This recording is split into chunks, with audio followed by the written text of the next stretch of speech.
Hello, everyone. I'm the Bodacious Cowboy with my co-host, Christy Knichel. Are you ready for a special edition of the Storytelling Chronicles? We are. Let's go. Look out!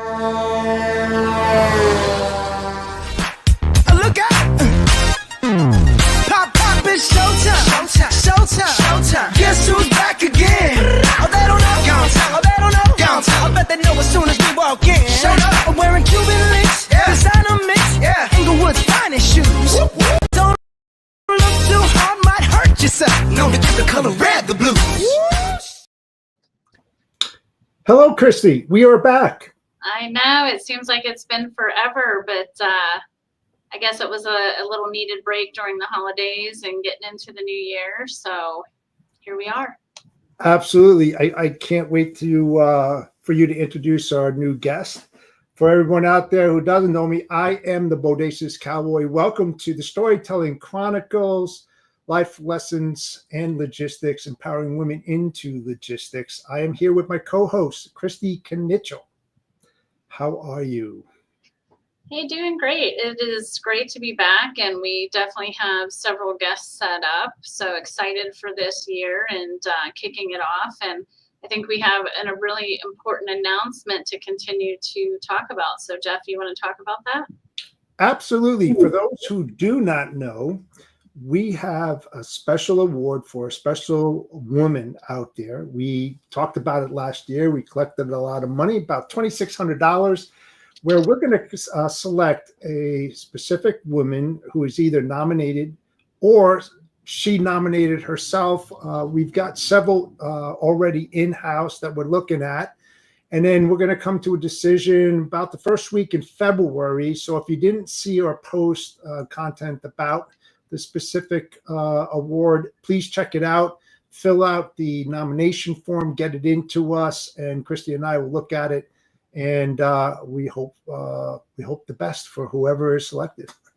Yeah, and I'd like to say, women don't be shy, or men don't be shy in nominating other women, because this is how you not only reward yourself, but grow your brand, get the word out there to other women, and just contribute and give back to the industry. So it's really important to do that, and it's a pretty simple process. So we will post it again after we have the show today, but super excited to have this. Yeah, and hopefully it's going to be bigger and better this year, so that the funds raised will be even much more than what we thought it was going to be this year. We didn't know what it was going to be this year, but it grew pretty good. But it can always be better. So we hope the best for those nominations that we get. Yeah, and we'd also like to thank our sponsors again. Freight Validate has been a great supporter of the show from the very beginning, and then TAFS Inc., and then of course Thai Software as well. So extremely thankful for our sponsors. We would not be able to do this without them. I know they support the cause. That we're on this mission to help spotlight women in the industry, and it's important to continue to do that. So thank you again. Yes, thank you. We definitely could not do it without them. So we appreciate them very much. So let's talk a little bit about our guest that we're bringing on board. Yeah, absolutely. So super excited. Our first guest of the year is Boaz. Meg is a seasoned marketing and logistics technology expert with a passion for simplifying complex industry challenges.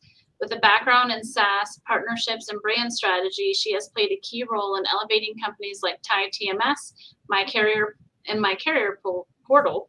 Meg specializes in marketing, sales channel development, and social media strategy, helping businesses establish and grow their presence. Known for her engaging, no-nonsense approach, she brings fresh insights and dynamic energy to every conversation. So we are super excited to bring her on. Let's do it. Hello, Meg. Hey, what's up, guys? Hey. I love that little bio. Just like, wow, I really got to step up my game and do all those things. I know, right? Just a little bit. Well, that's the part, like, as you continue to do this and build your career, it's sometimes when people read the stuff about me, I'm like, I did that. Like those are things I did. Right. Yeah, at least they don't say that's it. I know, right? I'm sure there's a lot more to that. So much more. people don't want to talk that much about themselves, right? Right. Absolutely. True. True. I always put people first before myself, and everybody's like, "What are you doing?" You know, Yeah. I don't know. It's just that way. So I get it. I get it. Yeah. Well, thank you for coming on. But one of the things that we always love to start with is just talking about your journey and career, how you got into logistics and some of your past maybe experiences that kind of brought you to where you are today. And then you can talk about where you're at today, because I know you just made that change recently and super excited to talk about that as well. Okay. Yeah. Happy to. Thanks for having me on the show, first of all. So, I mean, I don't really have like a cool story. It's just very random. I didn't have like a dad who had like a trucking company or anything like that. But honestly, like all my life, I've been told I should be in sales. And for some reason, I was very adamantly opposed to doing that. But somehow I got myself into a sales position. And after, 3 years of doing that, I wanted to kind of step out of that and try something new.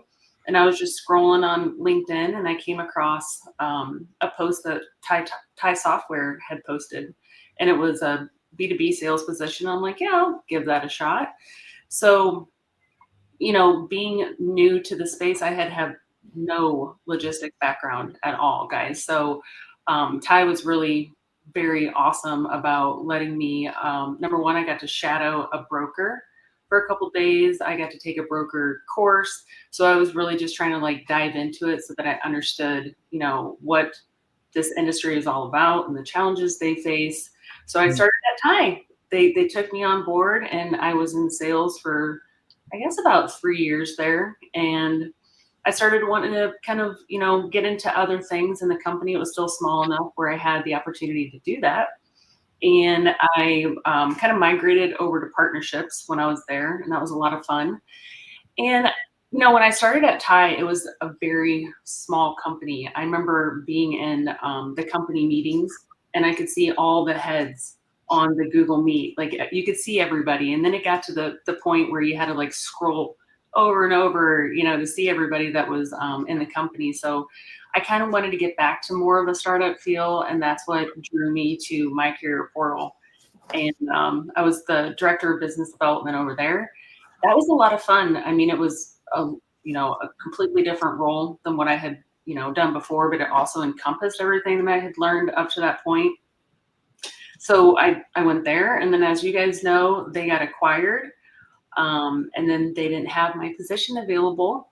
So I took a little tiny hiatus, but then I found myself back here at Upwell, and I'm day 11 right now.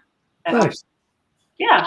Yeah, awesome little journey on the tech side there. So can you tell us a little bit about Upwell and what they do, and how you're supporting them for their growth? Yeah, no, absolutely. So Upwell is just a very unique company, from the CEO all the way to the tech that they're providing, but the people that work here. Charlie is just a brilliant man, and I think what he's doing is amazing. So, it's AI driven, it's AI powered technology that is simplifying AR and AP. So it's being able to automate all those tedious processes that really bog down a back office. Streamlining those workflows, and essentially basically the whole crux of it. What we're here to do is to free up that cash flow that is stuck out there in that abyss between, paying the carriers and then also getting paid from the shippers. So by automating a bunch of that stuff and using AI, that's exactly what we're doing. And my role here, I think it's kind of a moving target, I'd like to say. My title is VP of Revenue, but again, being a startup, your hands are in everything. It's busy, chaos, but really kind of like empowering the sales team, marketing, and getting our message out. Like, who knows about Upwell? We need to get it out there. So, doing stuff like this is probably, a big thing of mine too. Yeah, you know what? You're working for a great guy. Tell Charlie I said hello. I Seriously, agree. he is a very good guy. He's doing something special out there. Yeah, and I he's busy. agree. When you talk about getting the word out, the name out, he's out there doing that right now, right? That's a big part of his role, but he can't do it alone either. So I'm assuming like you talking about that, like dealing with the marketing and building the brand and all those things. That's part of what you're engaged with him to do, right?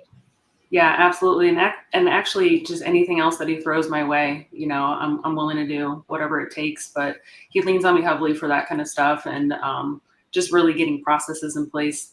You know, it's the wild, wild west when you're this small and this small, sorry about that. Yeah. But, you know, just kind of like corralling the people, seeing where we can all like pitch in, honestly. Yeah, it's the best way to start up a company is when you have your hands in every aspect of it and learning everything, you know, because you get a really good overview of what's working, what's not working, and how you can implement what your knowledge into the operation and make it better than what it is. 1000%. Jeff, you had a bad internet connection, just FYI. See, when we're live, things go wrong, Meg. It's just really. I see him perfectly though. I haven't had any like glitches though. Oh, I can see you, Jeff. Yeah, maybe Christy. So it turns out the week. It's probably me. Somehow I'm doing this to you guys. I don't know. Well, thank you, Meg. Yeah, sound good. I can see him, but he was frozen to me, and it's spotty. So, oh, bummer. But hopefully, that'll fix itself out. But one of the things, you know, I think you mentioned about like people saying about your sales background or get into sales, etc. Was there anything else that inspired you to get into the logistics industry in general, or was it just really the tech? Didn't really matter about logistics? Honestly, I think it's just how fast it moves and how it's constantly changing. I find that so fascinating. You know, it's not day to day. It's not like you learn your job and boom, you know, you just stick with it. I love how everything's changing, but then also something that's really cool is that you get to see the same people over and over. You know, it's kind of crazy how our entire supply chain is run by, you know, the people that you see at the conferences every single time you go, you know, so yeah. Yeah, the interesting thing you say about that, or even Jeff going back to like the ever changing and just all the different things that are moving and the chaos of it. And, you know, when we were smaller, that's what I loved about it as well. But then as you grow, things change, right? And you have to kind of almost segment certain things as you get bigger. And I think that's one of the things that I miss being a smaller company at times is having that feel of, you know, everyone kind of putting everything into it. Nowadays it's a little bit different. So it's great to find people that enjoy that, and that's what they're looking for, because I feel like that's hard to find. Yeah, because I mean, we're out here. Yeah. Especially when you're out here, you know, when you can fine tune what you were hired to do, you know, your vision starts getting more narrower, where you can really start concentrating, you know, on your area expertise. But when it's a startup, I mean, you're all over the place, you know, but you have to. I mean, it's part of the environment, right? And honestly, I think that that's the fun part. I would find it so boring if it was just day to day, like you're just here, you know, punching that card and doing the same thing over and over. I love the startup feel. I do. I crave it. I'm one of those absolutely insane people like that. No, that's awesome. Like I said, there needs to be a lot more of you. That's for sure. Definitely all the way. You know, you got to, I mean, come on, you're working a 9 to 5, aren't you? It's hard when you work from home. You know, you see the glow of the laptop and you're like, oh, I'll just pop on for a little bit. 2 hours later. Yeah, you're working much longer than that. I mean, that's why I like owning my own business. You know, you don't have to worry about going, you know, getting dressed up, traveling, getting gas, taking a lunch, you know, all this. You can just work 10, 12, 13, 14 hours a day easily. Very easily. Yeah. And I love not having to dress up. I mean, you know, I have this on today, but pajama pants on bottom, you know, you gotta be comfortable. No one knows. Right. Hey, as long as you get the job done, that's all it counts, right? For real. Yeah. That's the nice part. Well, for whatever reason, Jeff is breaking up on my side, so maybe it's me. But I'm going to go into the next question, and then if I still hear it, I might drop and then come back on, unfortunately, but I'll keep you posted. So one of the things I did want to ask you, we always talk about women in logistics. Sometimes there's barriers that they have to overcome, issues that come up, being in a male dominated space, which I feel like most jobs in general were always male dominated, with most of the women, being at home back in the day. But what have you had any challenges, I guess, that you faced as a woman in your career as you've gotten into the space? And if you have you been able to overcome them? Overcome for sure. Yeah. And I don't know if it's just this, logistics in general, but I really just feel like it's just across the board. But a challenge for me personally, and, I think I do it to myself, to be honest, is just being confident in what I'm going to say. I have it up here. I'm knowledgeable, but it's just like having that confidence to like speak up, in those situations where you might be in a male dominated, meeting or environment. It's probably just me, but it's something that, I have to overcome constantly, is just being like, hey, you have something to say. You got some smart stuff in there, your stuff. And just being able to speak up or, pose something that's different if you feel like you could do it better, or, you have something unique to bring to the table. That's been a challenge of mine specifically, for sure. I mean, that would be a challenge I would say I've had in the past as well. I mean, and maybe even sometimes to this day, and it's something I've had to work on with a coach and even just myself, So how were you able to finally find your voice, so to speak, and just say what you needed to say? Like, what made you do that at that moment? I think, first of all, it's knowing your stuff through and through. You are more confident when you actually know exactly what you're talking about. I think that some of it where, I don't want to speak up is like, maybe I'm like, I'm not totally sure about that, but just making sure that I know, the topic through and through. I think that's going to help me, but also just doing it, just speaking up, being like, hey guys, can I say something? And I mean, you may get shot down, but like, you just got to keep doing it, can't be afraid. No way. That's not, especially in sales. There's no way to live. No way to live. No, I mean, you got to put that. You know what? Yeah. Sales is one of the toughest positions out there. There's just an astronomical amount of barriers and obstacles that you have to crush and go through. To your point, Yeah. So what is the most difficult thing? I mean, you're working remotely, right? Do you go on sales calls? You have sales meetings? Yeah. Oh yeah. Yeah. I mean, it really is back to back, but that's expected. Part of what I'm trying to do is to learn the product, the people, but also learn the product through and through. And you have to be on every single call. You have to be on the discovery call all the way through to the demo. So just because you hear these questions pop up and you're like, oh, that's something new. And right now, everything's new to me. So yeah, that's a huge part of my day. That's for sure. You get a lot of pushback from males?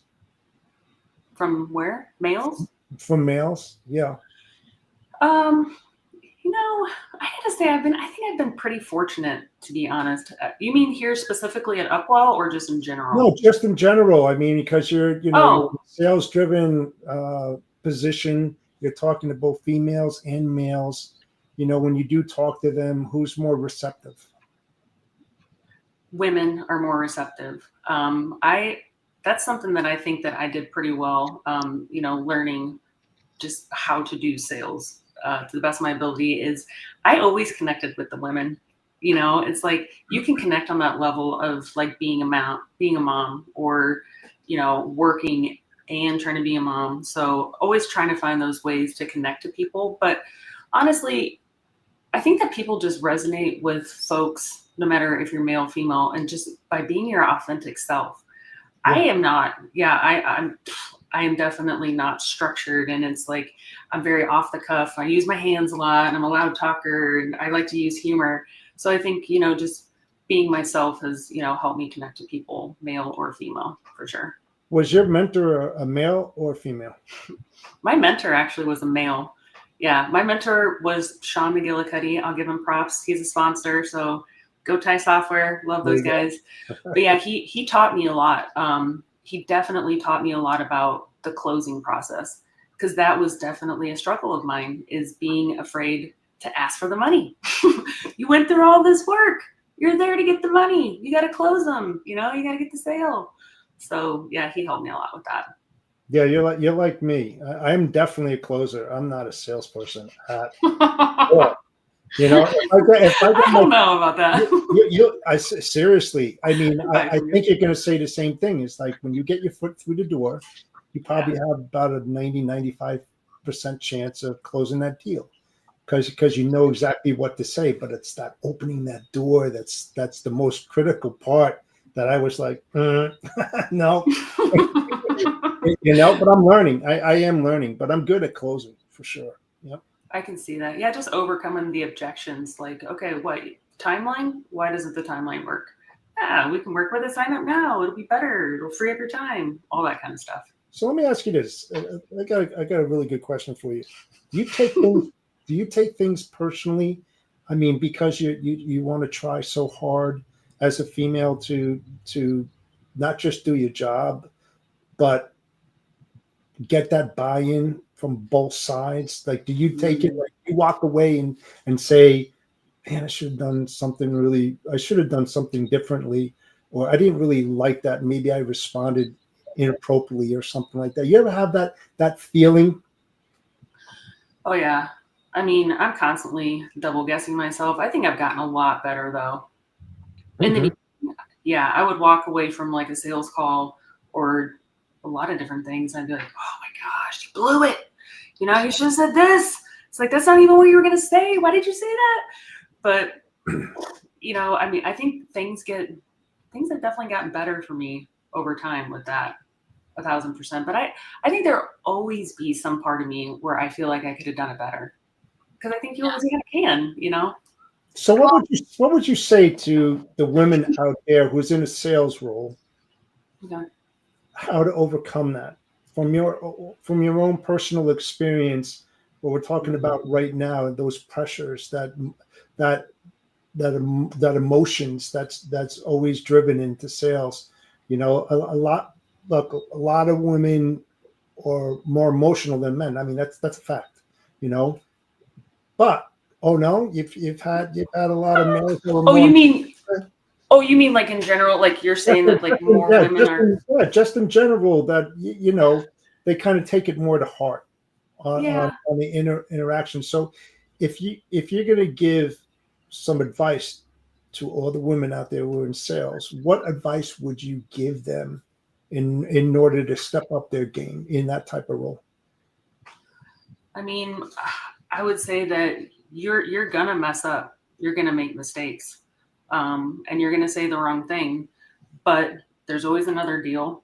There's always another sale. You can't let that carry with you. I used to beat myself up. I would literally stay awake and I'd be like, oh my gosh, I'm not going to get that deal. Or if I lost the deal, I mean, that's the worst. But always having like the next thing lined up. You can't just, walk away, licking your wounds. You got to get ready for the next sale and learn from what you just did. Okay, what did you do? What did you mess up? Oh, you tried to close them too early? Okay. And also being super in tune with who your target market is and being in tune with that client at that specific time, or that prospect, sorry. Really knowing who your prospect is, because it's not a blanket thing. You can't take what you did on this sales call and use it for the next sales call. That's not how it works. It's very individualized. You have to understand that person's pain points. And then you take those pain points, you look at what you have technology-wise, and you kind of relay it back. You're like, okay, you have this, this, and this. This is exactly where our product is going to help you specifically. If it's just kind of like a general statement like, oh yeah, we can solve your AR and AP problems. Well, there's other people out there that can do the same thing. What are you specifically selling, and making it more about that prospect and their business needs specifically. Yeah, one of the things I would say too is I think recognizing what you could do better next time, and the more you do it, the stronger you become, and understanding, that's just part of the process. I think we talked about this a little bit before we got on here today. I beat myself up too a lot of times, and even to this day, it's gotten easier over time.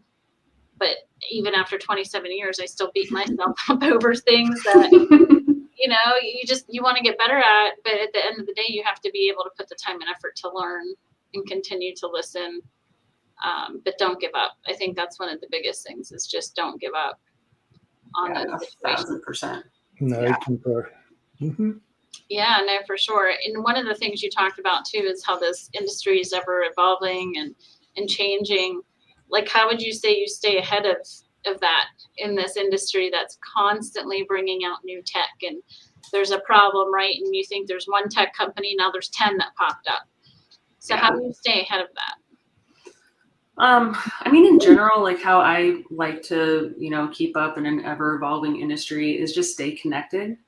You have like such a strong network, and like you do see the same people, but like staying in tune like with what they're facing and what challenges they're having, and kind of just like putting your heads together and seeing like, hey, maybe there's a place where I can help you.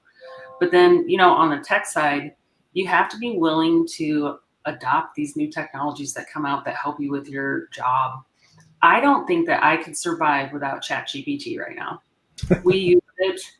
I use it just in my daily life, just like with like the mundane, but then in my role specific, and I've been using it for years. I even used it at Tide, but being able to kind of like use that technology to help you with sales for sure.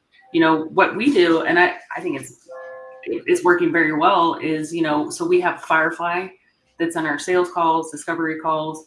You take that transcript, because you can't write down, because I'm an avid note taker, but you can't take down every single thing that everybody's saying, and you may miss stuff that they bring up or questions that somehow didn't get answered on the call. So you take that transcript, pop it into ChatGPT, say, hey, what are my follow-ups? Or what were their specific pain points, and then you use ChatGPT, and over time it kind of learns, your style, and it learns about Upwell or whatever company you're with. And then you kind of turn that back so that your sales process is like a well-working machine. You're not missing those follow-ups. You're not missing the questions that they were asking, and you're getting back to them super quickly. So I think adopting those kind of technologies is going to be paramount for sure. Yeah, I love that you say that, because we talk about that all the time, that the people that are not using it in the future are not going to be in a better place. It's not going to necessarily take over the job, but it's going to make you more efficient and better. And I've only been using it for about a year, because I'm one of those people that I can type up an email and I know what I want to say. It just doesn't come out that well, right? Yeah. I would send it to marketing and like, can you make this sound better than how I'm speaking, right? And she would do that. Now I can just do that myself. And I got this really nice, message. And again, you don't have to use it all. You can change things and all those different things. But I think that that's a great technology tool that everybody should be using in some form or fashion to help speed things up. Because nowadays, I feel like none of us have enough time in the day. Right? Yeah, there's not enough time. There is not. What's really interesting about that is that, sure, I'll age myself. When I started to now, we didn't have the technology, right? Yeah. So our days were very long, because everything was done in a manual environment, right? Now you go today, you got overload of tech, overload of innovation, right?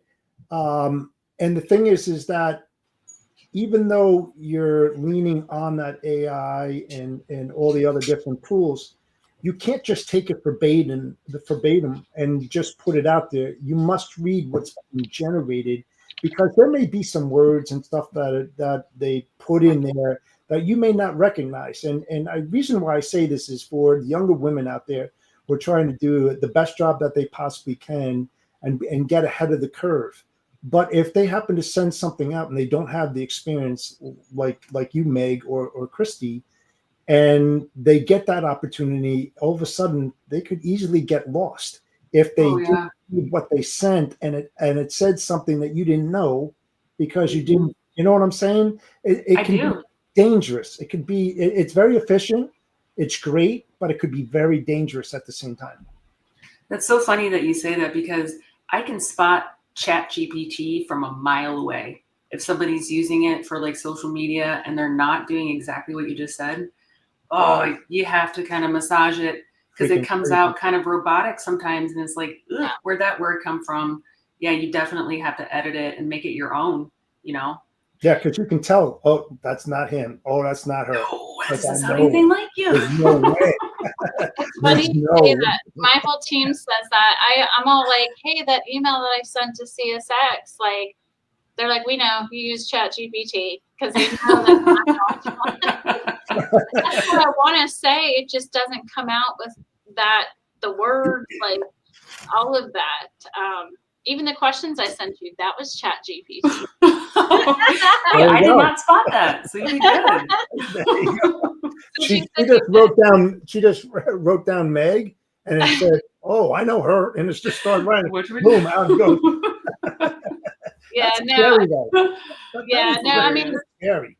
yeah, and the thing I like about it too, though, honestly, is it does get to know you and know what you're talking about. So sometimes it'll put some stuff in there because it knows I'm a woman in business that doesn't necessarily need to be in there. That's why you have to pay attention to it. But it's just such a cool tool, you know, that we need to continue to work with. So I agree.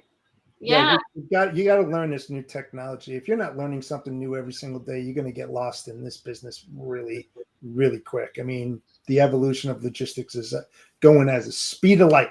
You know, we've got a long ways to go. We're not there yet, but still, the women out there, the men out there, you got to step back a little bit. You have to reread what you read many different times if you want to move forward. But gain that knowledge. Yeah, and I think it's kind of scary at first, like when people are talking about AI and machine learning and natural language processing and, you know, all those things. At first, it's like, well, what actually is it? And I think a lot of people are, again, too afraid to ask, like, well, what is that? Like, how are you using it? And I think that it is kind of overwhelming in the beginning, but like once you get used to it, I mean, it just becomes like a part of like your daily life, you know? Yeah. And I'll tell you this, like my husband's looking to start a podcast himself. Interesting. And I know interesting. And that's one of his side hobbies that he does. But I got him to try it out. And then he's like, oh, I put in there about doing this podcast, heavy metal moonshine, whatever. And literally laid out the whole thing, questions, what kind of guests, like, and I'm just looking at that, like that would have taken me days to come up with. So it's definitely good stuff. That's for sure. Yeah. Well, with that being said, we're going to go to our sponsors real quick. So we're going to take a short few minute break and we'll go from there. Are you ready, Jeff? We're going to start with TIE software. So TIE TMS simplifies freight management for brokers, offering an all-in-one platform for quoting, booking, and tracking LTL and truckload shipments. Learn more at tiesoftware.com. In the fast-paced world of freight brokering, success demands a battle-ready strategy. TIE TMS equips brokers with the ultimate battle station for conquering a tough market. With TIE, brokers gain access to a comprehensive platform where rate intelligence and quote history converge on a single screen. It's not just a page. It's a strategic command center designed to help brokers win. TIE equips your team with all the data they need to negotiate with confidence and allows them to communicate directly with carriers and customers from a simple control base. Revolutionize the way your brokers perform by giving them a competitive advantage with TIE TMS. For more info, scan the QR code or go to tie-software.com/battlestation. Freight Validate, the ultimate identity and compliance verification system for the logistics industry. Freight Validate empowers shippers, brokers, carriers, and more to ensure compliance and regulations and mitigate fraud risk. With Freight Validate, you can easily verify entities' compliance status and identify potential threats within minutes. Don't risk your business with unverified carriers or brokers. Choose Freight Validate for peace of mind. Learn more at freightvalidate.com and start your verification process today. Freight brokers and motor carriers depend on Freight Validate to stop fraud, but they can't do it alone. Shippers must verify every carrier that comes in to pick up a load. Hey Siri, check freight validate. Sure, what's the MC number? 123127. The company you can rent ME LLC is a carrier and cannot be completely validated at freightvalidate.com. The platform is not able to verify information obtained in federal, state, or public sources in regard to identity, risk assessment, or compliance history with 100% certainty. Please follow company protocols for additional safety and compliance vetting. For more information, please go to freightvalidate.com.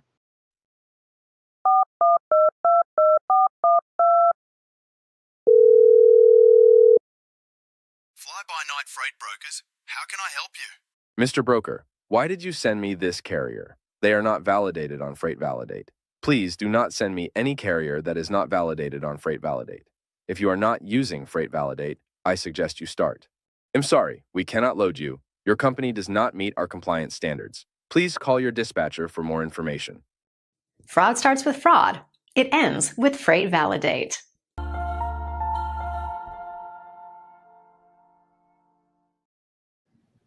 And our last is TAFS Inc., which provides transportation factoring solutions to boost profits and increase cash flow for small and medium-sized companies. Contact TAFS at tafs.com to elevate your financial success. At TAFS, trucking excellence meets unparalleled service. Enjoy exclusive benefits like our fantastic tire discounts. Need cash fast? Try our 1-hour advances. Plus, we're here for you 365 days a year. Need loads? We have a pro dispatch service. This is why TAFS was recognized as the top factoring company in 2023. You'll benefit from strategic partnerships for enhanced operations. Access business loans and manage your finances easily with our client portal, F2 Fuel Card, and mobile app.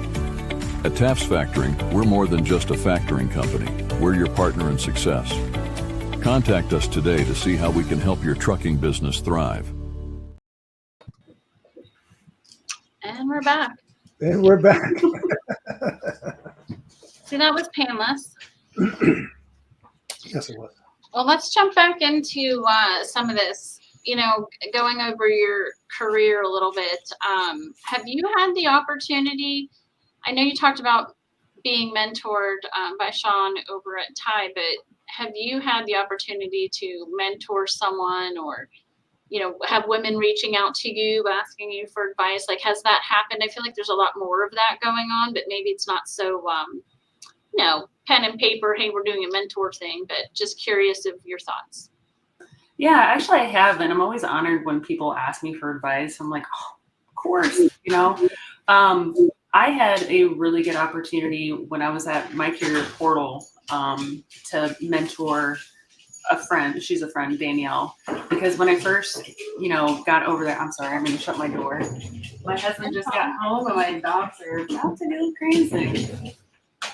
So, because when I first got there, it was just Danielle and Mike, and even though she was relatively new, I think by the time I had gotten there, she'd only been there maybe 4 months.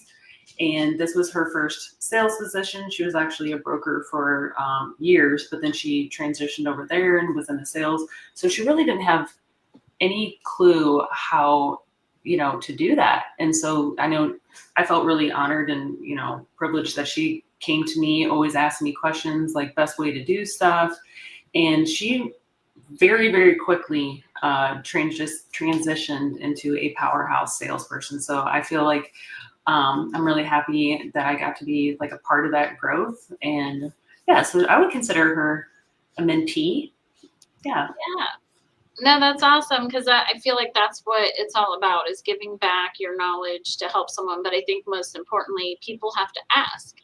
And a lot of people, I think, have been afraid to ask in the past. I know I was when I was younger, just because I didn't know any better and thought I should know it all. And if I ask, they're going to think I should know it all. So why am I asking? Right. But at the end of the day, we all have different experiences that we can share that can help someone who wants to learn. And I think that's important for anyone that's out there listening, and then also being able to share your experiences and help someone that's asking too, because I find that very rewarding. Oh, absolutely. It was a lot of fun. And also I mean, she was like the perfect student though too, because I mean, she would really like implement what you were saying. Like she took it to heart. She listened to you. She's like, hey, I'm gonna try that, and then you know it would work. And she's like, hey, that was a good thing, you know. So Right. Yeah, and that's important. I think that if you're going to give your time to someone to help them with something, that they actually put it to work. And again, it might not be a formal thing, right? But then going back and like, hey, did you try this yet? Did that work? And just to make sure that if you're giving your time, that they're trying to put things into effort, you know. that's a good point. Yeah. Definitely all the way. I mean, there's nothing like a leader or a mentor, coach, or even a disciplinarian, because everybody needs that every once in a while, right? But when you see them elevate and succeed, and you know that they took your solution or option and ran with it and did something really good, it makes you feel good, though, right? Yeah, it really does. And I think, you know, I have the opportunity right now. We have an awesome kid here. I say kid, I think he's like 23. So I technically in like another world, I could be his mom. Not trying to age myself, right? But extremely teachable. This is his first sales role. So I'm really being super delicate in like my approach and just trying to like, you know, baby step it out and kind of teach him like the hard knocks that I went through so he doesn't have to. But I think he's going to be phenomenal. His name's Drew Reeds. I know him. He is awesome. Right on my board, I got a personalized note from him because he asked me for some knowledge and stuff like that, and I mentored him for a little while, and he took it, he ran with it, and I didn't expect this. And I was like, he's going to be a damn good salesperson. He is. You know what I'm saying? If anybody that writes a personalized note and you're that young in the industry for a year, he's got a really wide open door for him for success. Because I mean, some people need to be taught. He already knew this to do that on his own, you know. So Drew's going to be an excellent guy. And he's got a great boss too. I mean, Charles, like I said earlier, and especially you, you know, just giving those ideas and just watching them blossom. It's awesome. It is awesome. I love that kid, man. He's great. Yeah, I'm excited that you brought him up because again, like Jeff and I did meet him and sat with him actually at the Broker Carrier Summit, and we both were schooling him on information. And he was oh my god! And same thing, he reached out and. He has a love for Russell Wilson, who's the quarterback for the Steelers. So we were talking about connected right there. Yeah. That's right. Yeah. But no, I mean, I think that's awesome because he definitely wants to learn. And the thing is, you want to be able to take these younger kids and try to help mold them when they're young, so that they start off on a better foot than we all did when we started. Yeah. You don't want to show them how to do the job. You know, and you surely don't want to lead them to the water and drink. You just have to set the seed, you know, and not micromanage anybody. Just give them the goal and the objective and tell them, no, I'm not going to do it for you. You do it, and watch them take it. Because when people, you know, women or men have a job to do or a project and they do it on their own, they'll put more into it than having someone else do it for them, and then respect that role even more. You know, that's what's great about it. Yes. Well, and speaking of that, like what qualities do you believe are essential for someone to be successful in sales? Like what do you think they need to have and what can be taught? I mean, I think in sales and just like leadership roles in general, number one, being able to admit that you make a mistake. That's so big, you know, like I think being able to kind of like own up to that and be like, you know what, I did something that wasn't the right way to do it, or I made a mistake. I think that's just huge. But also, well, I just lost my train of thought. But I think just being like a good person, like having like a strong moral compass is going to help you in like no matter what role you're in. But like more so as a leader, you know, always trying to do like the right thing and showing others that like, you know, doing the right thing is going to like pay off.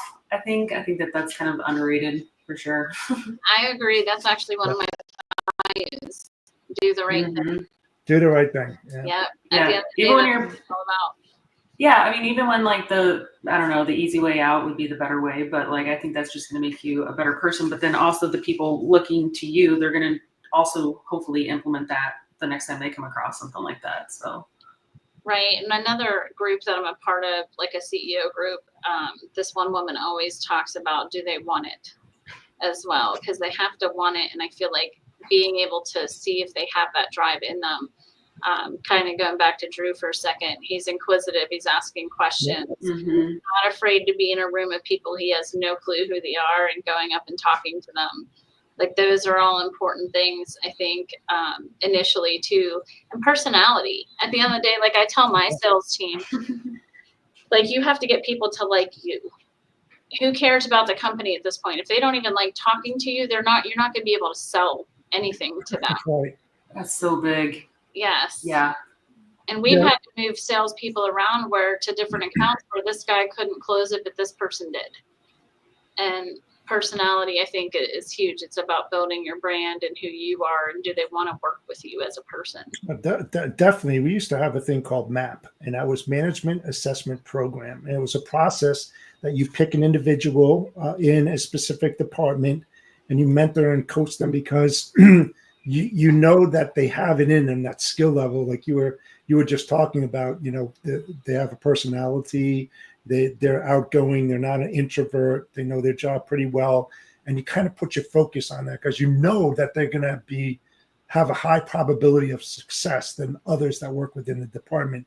And if they see you mentoring, whether it's a woman or a male, and they watch them go up the ladder, the others are going to want to fall in the same path, you know, and want to do more because they know that you're not just a leader, but you also recognize the people that do the work for you, which is very important. Right. Yeah, for sure. So would you be able to share a defining moment that you had in your career that shaped your leadership approach? I don't know that I can pinpoint a specific moment, but I think just, you know, being in several different roles kind of like makes me a more well-rounded person. And I realize that everyone has different ways of learning. You know, what works for one person may not work for the other person. And actually, more than likely, it's actually not going to work for the next person. So being able to kind of cater your approach and your leadership style or your supervising style, however, to be different depending on who you're working with and who your colleague is. Like basically like what you just said, Jeff, like seeing where other people's strengths are and kind of pushing those, you know? Yeah. I would say that's probably been one of the biggest lessons here at my company as we grew, you know, thinking that at least from me watching with my dad, right, treating everyone the same way with the same tone, like all of that to, again, not necessarily catering, but changing the way you do deal with all the different people because different personalities, you know, depending on how they react to certain things, you might know someone's more high strung than another person or whatever the case may be. But being able to, I think that's what makes you a really good leader is being able to recognize that and then being able to adjust and change and adapt to being able to work with the people in a different way and understand that that's important and they shouldn't have to adapt to you, in my opinion, you know. Yeah. It comes down to emotional intelligence. Yes. There you go. Yes, it does. Talks about that all the time. Yeah. I mean, the way I was brought up is you treat the CEO the same way as a janitor. You know, you just. I have that in my script. Yeah, with the questions. I mean, that's just it. You know, just because they have a lower position doesn't mean nothing. They're human. If they're decent people, treat them as such. You know, that's how you move. You know, you move further in life than you know giving them derogatory statements. And there's a lot of people out there, unfortunately, that do that kind of crap. But you know, you got to treat everybody as an equal. That's the way you should do it in business and in personal life. Yeah, I agree. Yeah, that's definitely important. And I actually said to John last week, I said, it's so hard sometimes because he always tries to remind me I'm the CEO of the company, right? And how people see me. And I'm just kind of like, but I'm just here helping too, you know, trying to be a part of it. And he's like, yeah, I know, but You're like, I'm just a girl standing in front of a company asking them to like me. right. Yes. So it's really hard because I'm just like, put me in a seat. I'll help.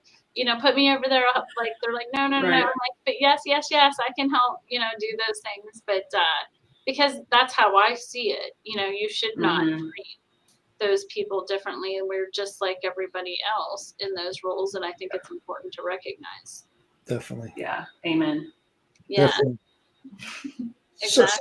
So what's the best piece of advice you've received that you still follow today? You just stole my thunder. So like on that questions, what I wrote out is that you treat everyone the same. Literally, like I have it from the CEO to the janitor. It's does not matter because number one, you never know if you're going to be working with that person in another company. Yeah. They may even be your boss. You never know. You never know. You don't. You really don't. So just having that same level of respect for everyone across the board, I think is just huge. My dad told me the exact same thing. That's so crazy. Yeah. I mean, I think it's very, very true to follow. And my dad told me the same thing. I think it's important for people to know that's just a big piece of who you are. Because in this industry in particular, you've seen so many people go to different companies. Oh, yeah. Oh my gosh, yes. Other companies, start a new company, like all these things. And it's a big world, but it's a small world at the end of the day. Don't burn bridges. Right. Ever. Do not ever burn bridges. And remember one thing. Respect is not given, it's earned.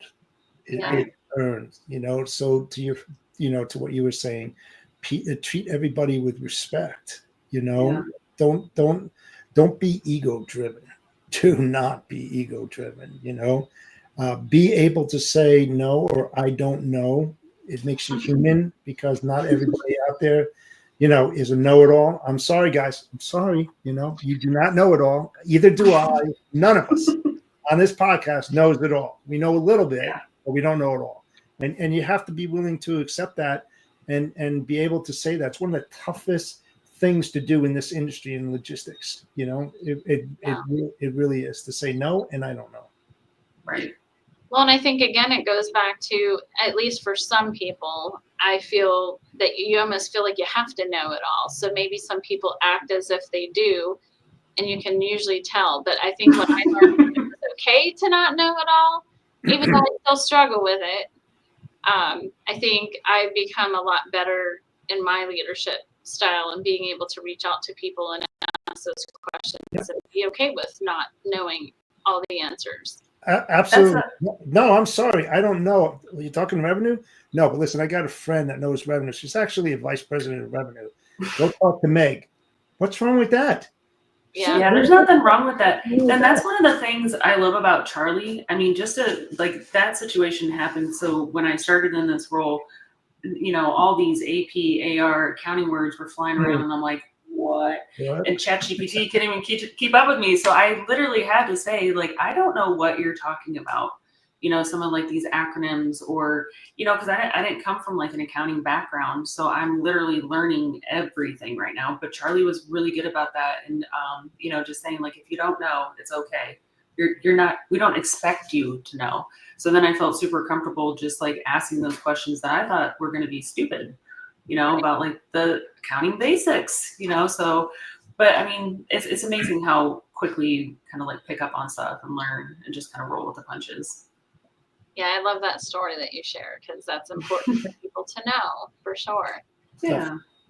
And who would you say has inspired you the most in your career and why? There's got to be someone. Oh, boy. I have a lot.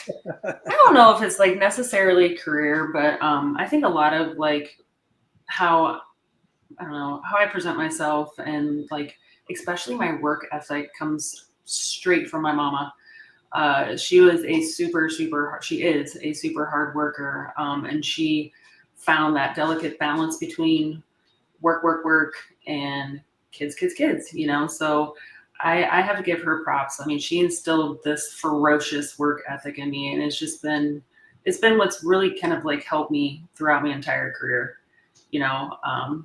I just try to do the best at everything that I touch. You know, I'm not being the best, but it's just like I strive for that level of perfection. Yeah. And I'll work my butt off for whoever I work for. Yeah, I love that. I think that's so important. So everyone listening out there, that was such an important thing you said, because I feel like everyone should strive. You're not going to always be the best, or maybe never be the best at anything, but it's about the effort you put in. That's it. It's all about failure too. You can't succeed unless you fail. Period. End of discussion. Lots of those. Yeah. Yeah, no, absolutely. Well, as we come near the end of our podcast, first of all, this went by really fast, and we really did coming on. But I always like to leave the guests with, and I know you shared some advice, but what is a piece of advice that you would give anybody out there? You know, I usually say like in logistics or coming into the industry, but just in general, whatever you feel is most important for someone to hear. I would say, you know, speak up, but also push yourself to like get out of your boundaries. Like this was super scary for me. I'm not, people think like, oh, you can talk to people, but it's like, you're a professional now. Yeah, you know, but I was, you know, it's nerve wracking, and it really is nerve wracking. I think just seeing like your two heads like makes me feel more comfortable. I don't know about all the other people out there, but don't be afraid to get out of your comfort zone. You're not a professional speaker, so you know if you get those opportunities to do it, but just like jump in there, just do it, even if it's scary. Just go ahead and give it a shot. I mean, what's the worst that can happen? Right. Not a whole lot, right? No, not yeah. I mean, nothing. Yeah. Live by baptismal by fire, as I say. Life role. Exactly. So where can people find you and information about Upwell? You can always reach out to me directly. You can email me at meg.boaz, B-O-A-Z, @upwell.com. Or you can get on our website, upwell.com, or we're also pretty, pretty out there on LinkedIn. But please reach out to me directly. I'll be happy to, field questions or get you in contact with the right people. Awesome. Well, we thank you so much for coming on today, and I'm glad you said your last name. I should have asked you before you came on the show. That's okay. I heard it. I was like, that's okay. I get that all the time. It's like 50-50. It's either Boaz or Boaz. Yeah. Well, at least it was one of them, I guess. Didn't completely butcher it. It wasn't a new one. There you go. No butchering. There's Thanks, Meg. Thanks. But hey, Meg, thank you so much for joining us. I thought we had a really, really good conversation. Hopefully now you can label yourself as a professional guest on podcast. And if you happen to get,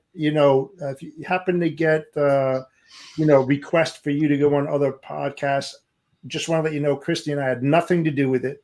All right. So, and if you excel and start making money, we will give you our addresses. Okay. So give you props.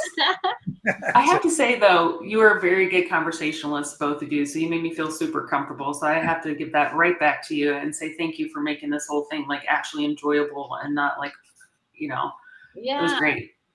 Yeah, appreciate it. Great job. Yeah, you did a great job. Like I said, sometimes it's just having that conversation. It's another struggle that we all face, right? And now you just have to get used to it because you're going to be out there and being the face. Yeah, that's it. Being uncomfortable is a great place to be. It really is. Yeah. The more uncomfortable you are, the better off you're going to be. It just happens that way. I hated my first podcast I did. My first podcast. Ugh. I hope that's dead and buried. I hope no one finds that thing. I'm serious.